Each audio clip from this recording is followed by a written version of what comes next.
Hi, my name is Tim Nielsen, and I'm here today to talk about something called the Universal Category System. Not the most glamorous of names, but it's what we came up with. And today I'm just going to give you an overview of the UCS, what it is, where it came from, what problem it aims to solve, and then give you some examples of the list in the system itself and show you some of the tools that we've developed or other people have developed to use it. So, what exactly is UCS as we abbreviate it? Well, Universal Category System or category list is an attempt to standardize the categorization of sound effects for various media such as television and film production. So at its core, it's a category system of categories and subcategories, trying to standardize what we call certain things. An example might be if you had a propeller aircraft, would you call that an aircraft prop, an aircraft propeller, a prop plane, a propeller plane? You have all these different options of what you'd want to categorize it as. Our attempt is to try to say, let's all agree on one category for that to avoid confusion and to make organizing sound libraries and distribution of sound effects easier. UCS is also a file name structure, and this is optional, but I'll show you that in a few minutes. It gets a little complicated, or it can. But the idea here is that by standardizing a file name, we can store certain pieces of metadata, including the category, subcategory, the creator ID, the source ID, where the sound came from, who created it, into the file name so that any program that can understand that file name can parse out that file name structure into metadata. And I'll show you that as well. It's also a set of tools that have been developed by various programmers. Not me, I'm not a programmer, but people have taken the system and figured out interesting things to do with it. And I'll show you a few of those tools today. There are others that I won't get into. There are quite a few of those now. Most major database programs now know how to work with UCS and do certain things with it. Large vendors and big companies are converting their libraries into UCS. And I'll give you a little example of sort of how that might work later. And lastly, UCS is really information. That's what this system is. It's a list that's available freely to anybody to use. We have a website which will point you to the various tools and to the list itself. There's a YouTube channel with quite a few videos up now explaining different parts of the system and how they could be used. And at the core, we have a Slack channel, which is sort of the main home now for UCS. And it's a place for anybody to come and offer suggestions or propose new categories or ask questions. Where would this sound go? And at the end of the video, I'll show you where you can find more information about that. So, what exactly is the problem that UCS hopes to solve or to improve at least? About 7 years ago, I was teaching a class in Hamburg, Germany, and a lot of the students there said to me, one of the main things we don't know is how to organize a sound library.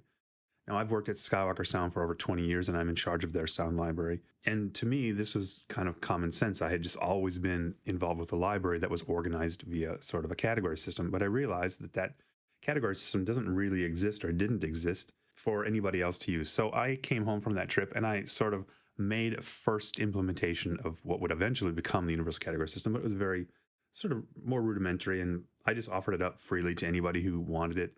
It was never made official. It was never distributed widely or anything like that. We had just put it up for use on the SoundMiner website to anybody who wanted at least a system, some kind of category system. It was a set of folders and just an Excel spreadsheet.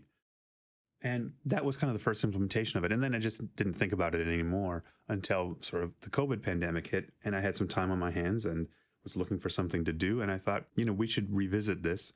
But this time I brought in about a dozen or so people, some librarians, some sound designers, people that were interested in sort of highly curated libraries or improving the quality of metadata.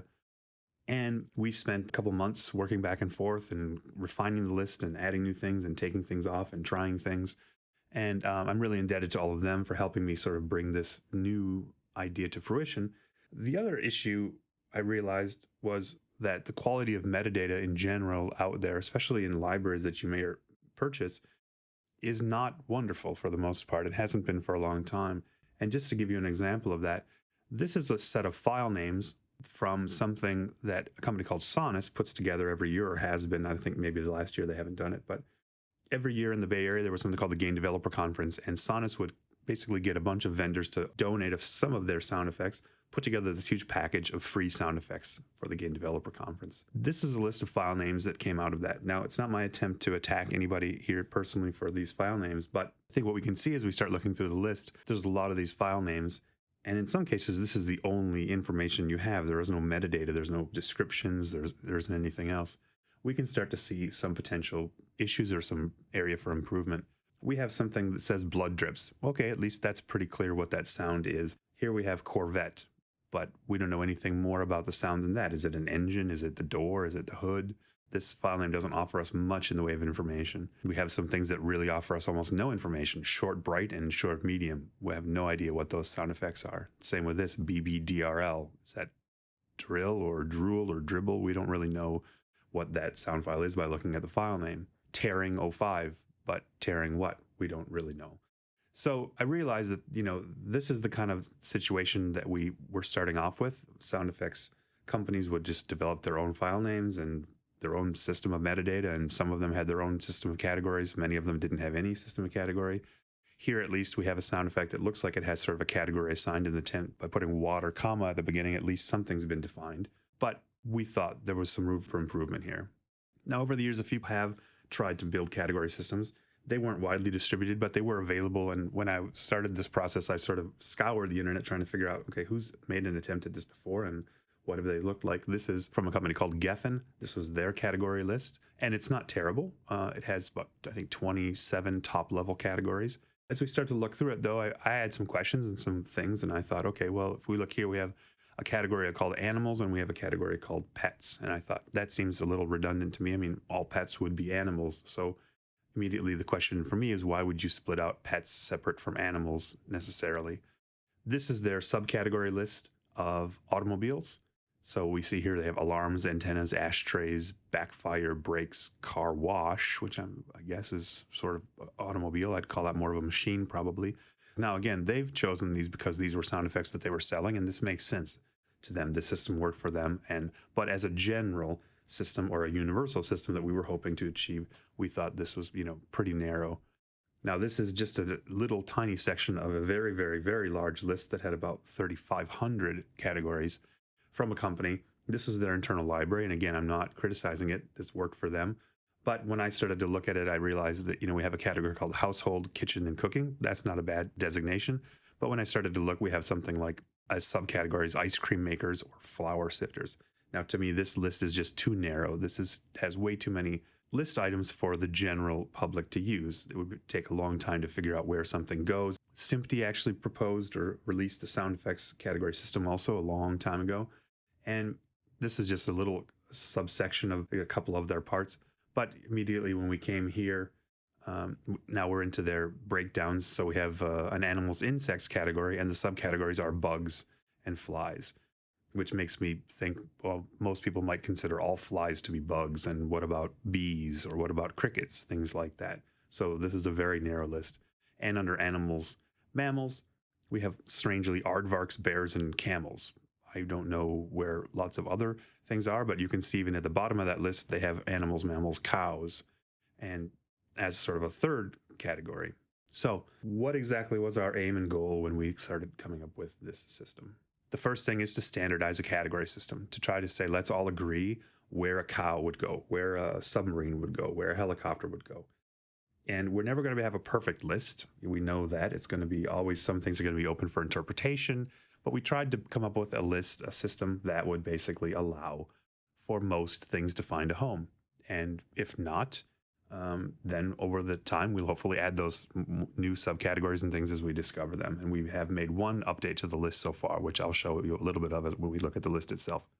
Again, we offer a structured file name. Now, this has been a point of contention to some people because they don't like being forced into a file name structure. But again, I'll explain that this is completely optional. I will show off the power of it and why I think people are slowly coming around, a lot of people, to use this file name structure because it does offer some real power. And mainly the goal that we're trying to do here is to encourage higher quality file names and higher quality metadata, to make that file name structure consistent, to make certain things like the category system consistent from vendor to vendor. As anybody who curates a library knows how frustrating it is to buy sound effects or to acquire sound effects from 10 different vendors who all have 10 different complete ways of doing their metadata. If you want to have a standardized system within your own facility, it makes it quite cumbersome and time consuming to sort of restructure all of that metadata. So our goal was to try to provide some consistency into metadata and to improve the quality overall of metadata that's out there. And lastly, to offer up some tools to help you achieve this. So let's look quickly at the category system itself, or the list itself. Now, this is just a quick screenshot. I'm going to switch over to Excel so I can show you a little more in detail. But we see that the list is basically comprised of certain columns, and we start with a category. There are 82 top level categories in our system. So we have things like air, aircraft, alarms, ambience. And again, this will make more sense when I show you the list and I'll be able to scroll around. And then we have subcategories for every category. So some categories like ambience have a lot of subcategories, and some categories have only 2 or 3 subcategories. And the heart of the system really is this third column, which is called the CAT ID, which is short for category ID. This is an abbreviation of the category subcategory pair. It should be more or less readable. That was my goal in trying to come up with all of these abbreviations. Sometimes they're maybe not perfect, but the idea here is that if you see air BRST, airburst, you know what that sound file is. And the idea with the CAT ID is that this goes at the very head of the file name. This also allows all the like sounds in your library to sort, or in your Pro Tools region bins, you can sort, and all of your like sounds would sort in theory together. And then for every category, subcategory, there's an explanation that would give you an idea of what actually goes there, and in some cases, what doesn't go there. So you'll see in some places, if you look under aircraft jet, it would say something like military jets would go under aircraft military. So we would try to steer you to the right category. And lastly, we have a synonym column, and the synonym column, I'll show you how that can be used by certain tools, so that if you didn't know where something went, such as a tiger, you could search basically tiger and it would steer you to the right category. And that will make more sense when we look at a tool called Audio Category Clipper. But let me switch really quickly to Excel and show you basically the list itself. Now on our website, which we'll link to in a little bit, we have here basically a top level category explanation. So these are the 82 top level categories, and I try to come up with an explanation of what would go in here. For example, if we look at drawers, this says drawers of any type, but then it says Windows has its own category and wouldn't go here. So we try to also explain what wouldn't go here. So the top level categories go from air, aircraft, alarms, ambience, animals, archived, which is a place where you could store stems and mix elements, logos, test tones, impulse responses, things like that, down through electricity, Foley, footsteps, horns, human, machines, objects, rain, user interface. Now, again, there's explanation here for all of these. This is the top level sheet. I'm going to close this and show you the actual full list itself, which is here. And again, we see here the category, the subcategory, and here we see the explanations. And if I scroll over, we see here the synonym list. So we released an update recently. We're calling version 8.1 to this, and the new categories, or these are all new subcategories, are all highlighted in green. This is just so that somebody who had been working with the previous list could basically switch over and see what all the new additions were. So the list itself has a total of, I think it's 680 or so total category pairs. You'll see that in something like vehicles, we break things down into ATVs, motorcycles, freight vehicles, military vehicles, racing vehicles, tires and suspension. And again, this list is not perfect. We know that basically other people have different ideas on this, but we hammered this out over several months of sort of arguing back and forth and trying to figure out the best compromises for things like that. If you look at something just like wood, there could be 700 subcategories of wood if we really wanted to refine it that much. But in our opinion, that became way too narrow. So we came up with a structure that was things like braking, crashing and debris, friction, impacts, movement. So this is the list, and this is really the heart of UCS, this combined with this CAT ID. So I'm going to gloss over here pretty quickly the file name structure. It gets a little more complicated, but I just want to walk you through it just so that you have an overview of it. The idea here is that the category ID, that short abbreviated category subcategory, is at the beginning of the file name. And really, after that, separated by an underscore so that the various programs know where the category ID stops, then you can put anything else that you want. That's really the only required part of the file name if you want to use this sort of system officially and use our logo and things like that. We ask that you use this CAT ID. The idea here is that every sound at the beginning of the file name will tell you what category and subcategory that's in. Again, you could then sort all those sound effects to get them to work together.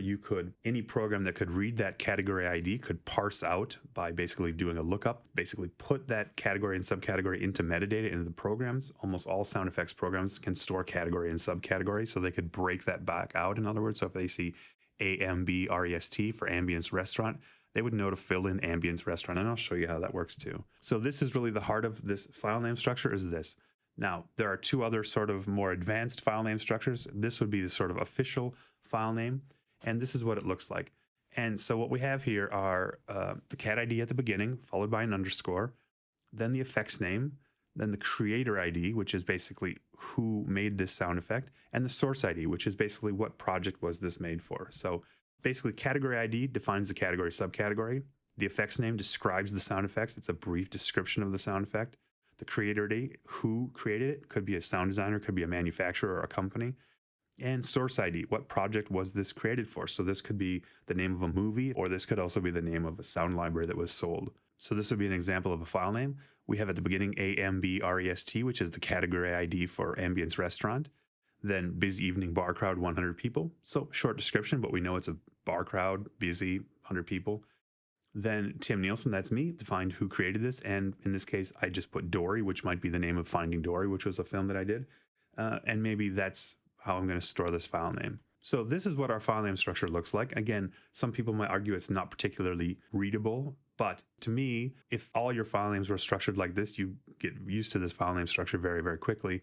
And we know that at least we have 4 very distinct pieces of information stored in the file name that's going to be consistent. We know the category and subcategory, we have a name for it, we know who created it, and we know what they created it for. Now, this gets very complicated, but basically there's an advanced sort of an additional file name structure, and all of these pieces are sort of optional. But there's a way to store a user category and a vendor category. These are sort of a third level category system for people who want to basically have more categories than just 2. And at the very end, there's an optional sort of thing we call user data. User category is a definable third category for users, and the vendor category is a definable third category for vendors. And again, I'll show you an example of how this works. It'll make more sense. I know this looks like an algebra equation. It's not meant to be that complicated. And at the very end of the file, after the final underscore, basically any additional data that a user might want to store, such as microphone, location, or perhaps a unique ID for those files. Now, the structure really relies on these underscores, and this structure is important that it not be deviated from, because the various programs that can read this file name structure look to these underscores to figure out what the demarcation areas are in the file name. So an example of an advanced file name might be AMBREST-INT. So in this case, the user category is defined as INT, or interior. Then the first word followed by a dash becomes the vendor category. So in this case, maybe I had a library of restaurants and I wanted to categorize them by where they were recorded. In this case, let's say Applebee's. So there we go. Now I've added Applebee's as a vendor category. And at the very end, I've stored Shep's MS to basically say what microphone I recorded that with. Again, I know this looks like a math test, but I'll show you an example of how this works a little bit later. The other thing we did pretty early on was we realized that with a standardized category list, it could be translated. So if we look here, this is just I know you can't read this, but you can see along the top some of the languages. And actually, I'll switch back to Excel in a second, but we've basically translated, or we've had lovely people who have helped us translate the list into quite a few languages now. And they're translating the category, the subcategory, and the synonyms. Well, what this means is that if you were working in a computer that was localized to a particular country, in SoundMiner at least, you'd have access to basically interact with the category list in your native language. And if we look over here back in the list, I'm now back in my Excel spreadsheet. If we scroll over, you start to see here are the actual categories translated. So we've translated into French, Polish, German, Portuguese, Brazilian Portuguese, Chinese, Taiwanese, Spanish, Japanese, Norwegian, Danish, Swedish, Finnish, Russian, Ukrainian, Italian, Dutch, and Turkish. So again, as you scroll down through the list, you'd basically see that you can interact with the list in whatever language. Now, again, this is mostly utilized right now only by SoundMiner, but this is part of the list. Anybody could take this information and figure out a way to utilize it if they wanted to. So to give you a couple examples now of some of the tools and how basically you would use a list like this. I mean, the list is one thing, it's just a static list. And yes, you could go to it every single time you wanted to look for something and kind of scroll across and find what the cat ID is and use it that way. But that's not particularly useful really in the grand scheme of things. So just give you a couple examples. I'm just going to show a couple screenshots and then I'll actually switch over and show you a couple things. But within SoundMiner, having that list categorized allows you to basically assign categories via this nice UCS window that Justin came up with. And as you click on something like creatures that break, it shows you a little pop-up of all the subcategories, and you could simply click and assign a category that way.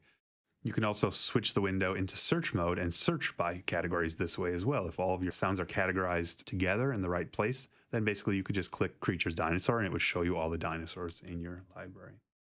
We have a tool as well that I'm going to show you called UCS Renamer. One of the things that was a little bit contentious, again, was this file name structure, but you're not locked into that. The idea with the file name structure is that it's a great way to transport metadata with the file name to your various users. But once the users have that library, they could easily change the file name. And we actually had a tool developed by Andrew Moore in New Zealand. He's a great programmer who wrote this for us to basically change file names really easily. And what I'm doing a lot of times now in metadata is storing an alternate file name, and I'll show you that as well. But this would allow you to basically change the file name to something else. If you really, really hated our file name structure, then you could simply change it. This is a program called Audio Category Clipper, which I'm going to show you, which is a way to interact with the list via searching and searching the synonyms, and I'll show you how that works. But it allows you to basically build the file name in this little program, and it'll copy the file name to the clipboard. So let me stop now and just switch to some of these various programs and just give you a little example of how that might work. So I actually want to start here in Audio Category Clipper because it's probably the most useful way to sort of learn a bit about the list and kind of understand how this stuff works. So what we have here are two different tabs, one that says category, one that says file name. And whatever you have checked here is what's going to be copied to the clipboard once you make a selection from the list. So over here, you'll see a button that says search synonyms. And this is very powerful because what this enables you to do is if you don't know where something goes on the list, you could just type what it is, and hopefully if that exists in our synonym list, it'll point to you. An example would be to search for tiger. And if I type the word tiger, because tiger is listed as the synonyms for this category, it tells me the category that I want to use is called animals, cat, wild. And you see here that there's the category ID. Now, if I just uncheck these, and now when I click this, it'll say down here the animal cat has been copied to the clipboard. So I've copied the category ID to the clipboard. I could also have it copy these two things, and that would tell you that animals, cat, wild has been copied to the clipboard. So this is just a way to find the category ID really for each sound and figure out what category things apply to. And this just copies it to the clipboard. But we can search for some other examples, such as submarine. And you see that I get two options. It comes up boat interior or boats submarines. So related to submarines, including sonar pings, classic dive alarm would go under alarm siren. So again, you're seeing here the explanation as well, which would tell you, oh, maybe that's not where I want to put it. Maybe if I was trying to put an alarm, it should go here is what it's telling me. Now, if I come over here and search for something like tank, you'll see that I strangely get boats interior and boats ships. Well, that's because somewhere in the list of synonyms or the explanation, the word tank exists. So in this case, tankers.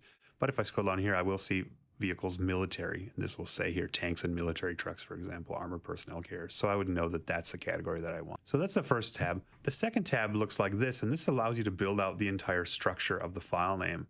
And this will help kind of guide you through the various steps. So again, we need to assign a category. So let's go back and say that we have a tiger recording. So I'm going to choose this. And you'll see that our file name starts to get built down here. And now it's going to ask me for if I want to use a user category or vendor category, and they do say here optional. Probably scroll this out a little wider. But I could put, if I wanted to, ext for exterior, and you'll see that I get this -ext. This is going to show you in real time the file name being built. Vendor category will skip. But let's say effects name, we're going to say tiger close type growls. Under creator ID, I can type either my initials or my full name. Let's put my full name. And for source ID, let's put, maybe it was recorded for solo. And user data, again, if I want to store a microphone, I could put in here MKH416. Now, immediately, I can just basically copy this file name to the clipboard. I can come up here and change my mind as well and just say, oh, this is actually an interior recording. And this is actually tiger close chuffs, not growls, right? So this will store what I was working on, and I can just basically come back and make some changes and copy that file name. That's a brief overview of Audio Category Clipper, but it's a great way to sort of start learning about the list and start to build file names this way if you want. So here I am in Pro Tools, and I want to show you that we also have a whole set of Keyboard Maestro macros, at least for Macintosh users, that would enable me to rename the file name right here within Pro Tools. So I'm going to take this file name, double click it to go into the rename mode, and I'm going to trigger the macro via my keyboard. But when I trigger it, you'll see that it says file name must be selected in Pro Tools. I actually have to be here in this rename dialog for this to work. And it starts to prompt me for the information as well. So now this cannot search synonyms. That's a little bit too complicated for what Keyboard Maestro can do. But if I search cat, I'll immediately come up here and I'll see cat's wild and cat's domestic. If I search for ambience, let's say, I'll get a list of all the ambiences in my library. So I'm going to pick one. Let's just say we're going to record ambience bird song. So I hit return. It now prompts me for the effects name. So I'm going to say morning chorus birds redwood forest. And I hit OK. And it now asks me who the creator is. This is the creator ID part of the file name. And You can store within the keyboard Maestro macro your own list of things, but let's say if I start to type my name, you'll see that it finds my name in the list because I've added it there. But I can also always just type custom and type in anybody that I want. So in this case, I'll type Justin Drury, who writes SoundMiner. Then for source ID, I'll put in here, I can put something like none, or I could put, again, custom, and we could say that this was done for solo.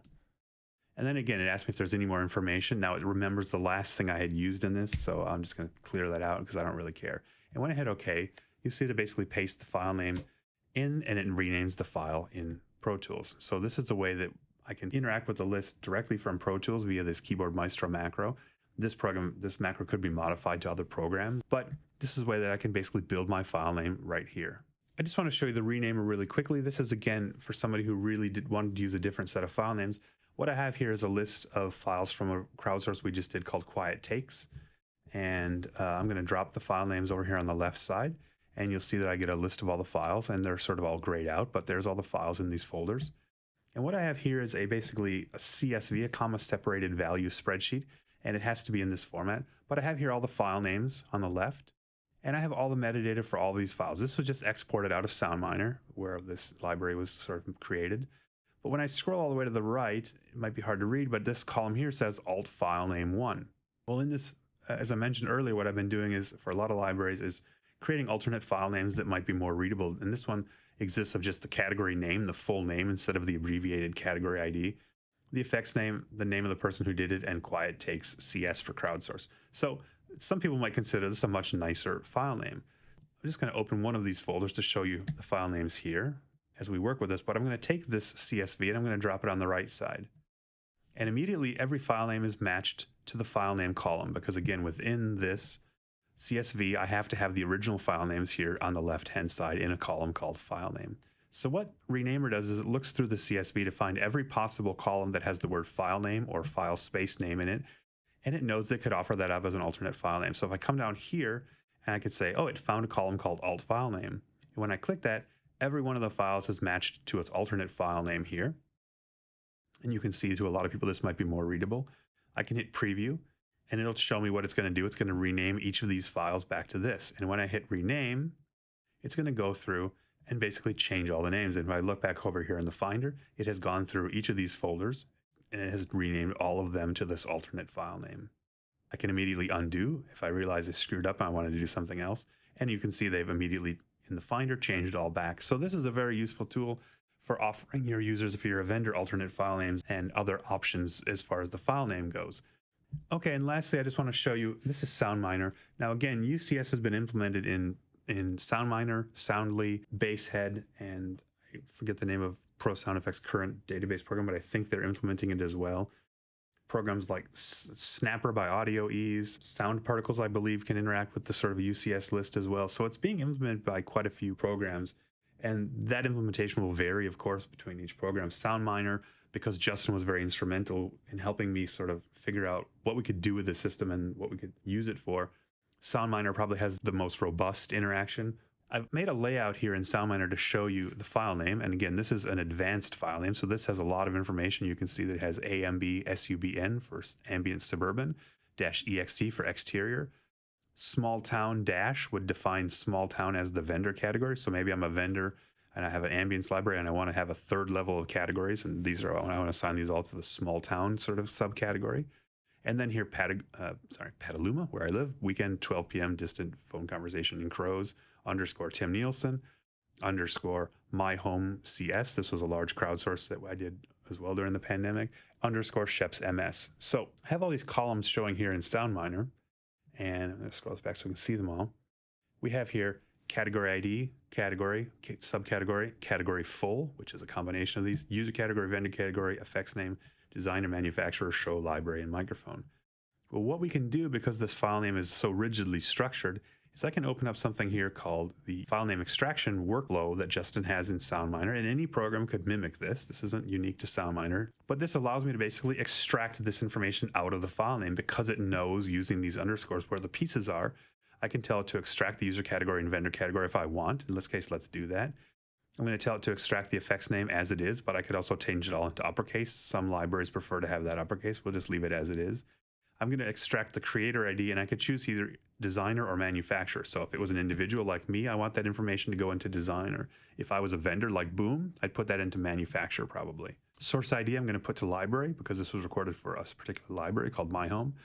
And the user data, this very last chunk at the end of the file, can go anywhere because that's free form. It's anything's allowed to be stored there. In this case, I know that I have the microphone information there. And when I hit run, what you're going to see is that in one step, I basically extracted the category ID, the category, the subcategory, full category, which is basically a hyphenated version of category and subcategory, user and vendor category, the effects name, the designer, and the library. So if I undo that, you can see I could instead steer the creator to manufacturer and the source to show. So now those things will show up here under show and manufacturer. So I can put them wherever I want. Again, because this file name is so rigidly structured, it allows me to do something like this to basically break out all this information into useful metadata with one button press. And conversely, if I have all this information in metadata, for example, I'm going to come in here and actually physically change the name of this file now to just record01. So now I have everything in metadata. Let's say I prefer to work this way. Instead of making the file name at the beginning, I prefer to come in here and assign all of these categories. I could come in here at this point now. I could load up this window again, and now let's say I want to assign this. So let's say this isn't what this is. I want to assign this becomes I want to be a dragon. And as soon as I click Creatures Dragon, you'll see that the category ID, the category, subcategory, and the category full all changed to be the proper category. So I can change this to whatever I want. So, okay, now it's a mechanical gear.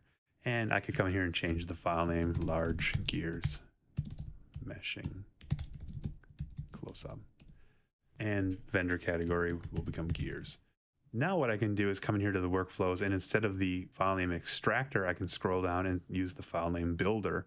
And I can basically build the file name using the designer. That's me.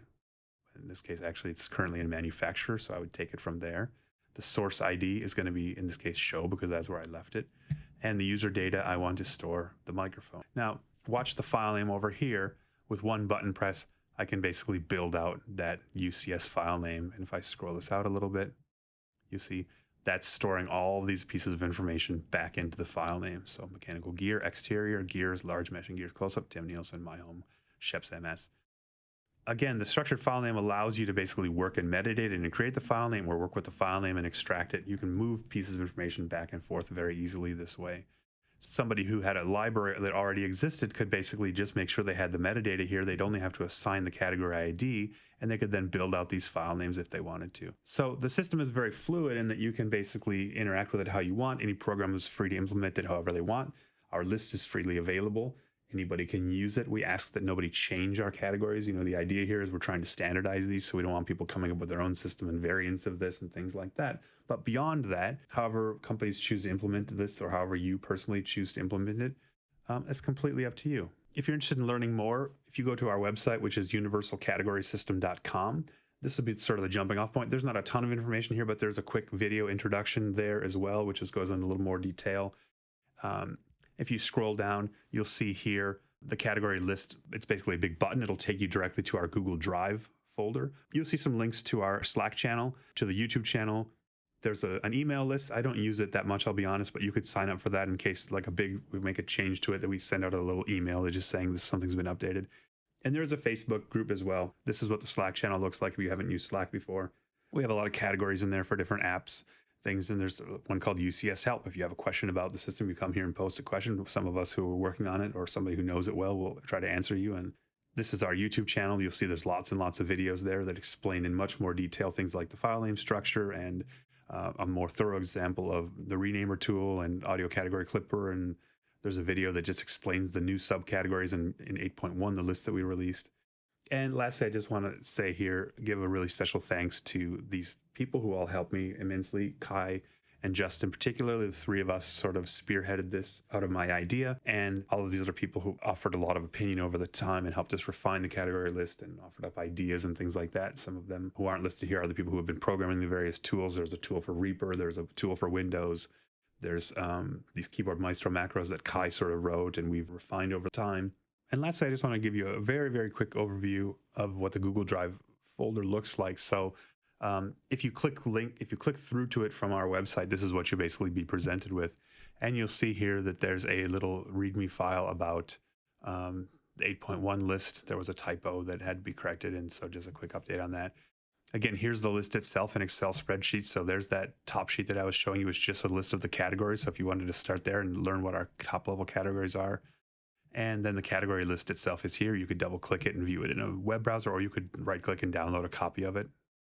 So you can download the Excel spreadsheet. There's some documentation here about the file name structure. So if you double click this, you'll see basically a long PDF that really goes into much more detail about the file name and gives you some examples. There are also, again, videos on the YouTube channel about that.